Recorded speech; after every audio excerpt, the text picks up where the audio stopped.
我嗰個角色就叫阿木啦，咁就係阿周杰倫嘅好朋友啦，即係阿拓海嘅好朋友。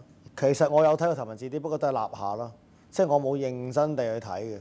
點解呢？係因為我避免去似漫畫啦，因為其實呢個都係其實所有改編嘅電影呢，我覺得都唔應該好似原本咁嘅。如果要忠於原著嘅話，咁何必改編呢？咁所以如果要改編的話，咁梗係有唔同啦。咁所以我個立場就係避免去睇原本嗰樣嘢咯，當係一個新嘅角色咁做。編劇莊文強呢，了解杜汶澤比起杜汶澤了解杜汶澤更甚㗎。咁所以我有個習慣就係、我有個演戲嘅習慣就係、莊文強編劇以外嘅劇本呢，我係好俾心機去鑽研嘅。咁莊文強寫嘅劇本呢，我係好冇心機去鑽研嘅。基本上佢寫緊嘅嘢，可能都係我諗緊嘅嘢。咁我何必鑽研自己諗嘅嘢呢？咁我通常嘅演繹方法都係講晒就收工咯。其實我睇過佢哋本來拍之前喺電腦裏邊有好多畫面呢，係即係已經一早度好咗。咁亦都諗住用電腦去幫助。結果去到日本，我哋發現咗一批精神有問題嘅人。咁佢哋除咗係精神有問題之外呢，佢哋仲係一班飛車手嚟嘅。咁我哋識咗呢班黐線嘅飛車手之後呢，就發覺原來佢哋有啲動作呢係電腦做到，佢哋又做到嘅。咁有啲電腦都未諗過要做嘅呢，佢哋都做到。咁所以喺呢方面呢，我哋反而有個驚喜。我比較好彩，因為我嗰個角色嚟講呢，係唔需要受專業嘅訓練，因為我只係負責揸得渣。咁我只係負責揸得慢，同埋我只係負責撞車。咁呢方面，我喺香港自己喺自己嘅駕駛經驗裏邊都有呢一方面嘅經驗。咁所以唔需要受過專業嘅訓練。漂移，我覺得係不如講下唔漂移啦。唔漂移，我覺得係同坐電車冇乜分別，同坐火車冇乜分別。一般人都有自己嘅一條軌道，漂移就係離開咗嗰條原本嘅軌道。漂移就係唔好成日漂，但係點都要移一次。即係我覺得一生人當中點都要趁後生甩一次嘅，即係我覺得。一生人裏邊點都要趁後生甩一次軌嘅，我覺得漂移對於我嚟講就係咁。我坐佢隔離有試過咯，因為有一個鏡頭就係嗰個佢哋本身嘅漂移嘅高手做一個鏡頭，嗰個動作係好高難度嘅。咁但係因為咁，所以就要揾咗替身，就唔係周杰倫做啦。咁原本嗰個鏡頭就講我坐喺周杰倫隔離嘅。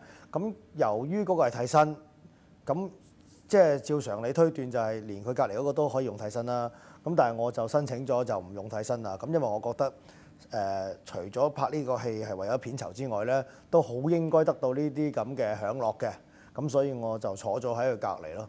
咁我個感受就係覺得當其時覺得好刺激啦。而家翻到嚟諗翻起，覺得又會唔死得呢？因為都幾危險。其實呢個世界好唔公平嘅。咁就有啲人要用好耐時間去學一樣嘢，有啲人一出世就識㗎啦。咁周杰倫就係屬於嗰種。望住佢，我覺得點解有啲人咁奇怪嘅呢？咁唔係話奇怪就等於叻嘅，唔一定叻嘅。咁但係如果奇怪而又叻的話，咁都幾好睇嘅。我覺得應該可以咁講嘅。對上一次我見到有咁嘅天分嘅演員，都可以講得上係鄭秀文啊！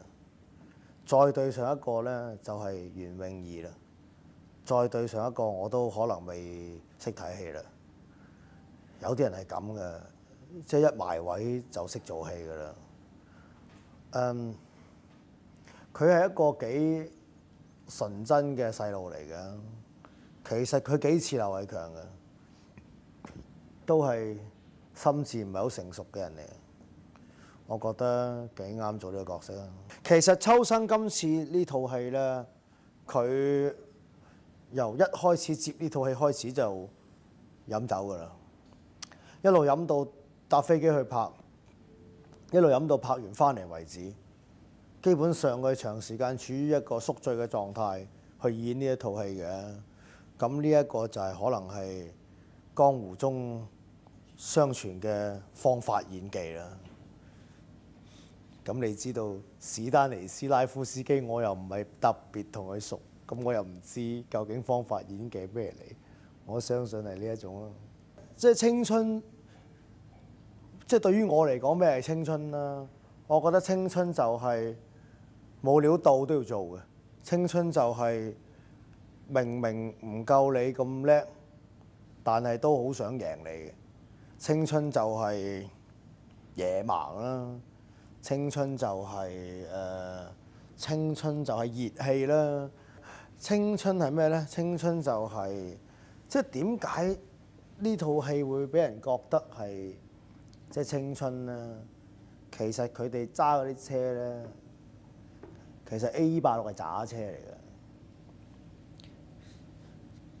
即係咁，但係點解唔拍啲超級跑車啫？咁呢個就係好睇嘅地方啊嘛！我架車係冇你咁勁啦，但係都快過你。咁我覺得呢個就係青春咯。即係車戲呢，即係講車嘅戲，有人會覺得係男人嘅戲嚟噶嘛。咁但係其實得好少女人係唔中意男人嘅啫。咁呢套戲好睇嘅地方就係多男人啦，梗有一款啱你啩。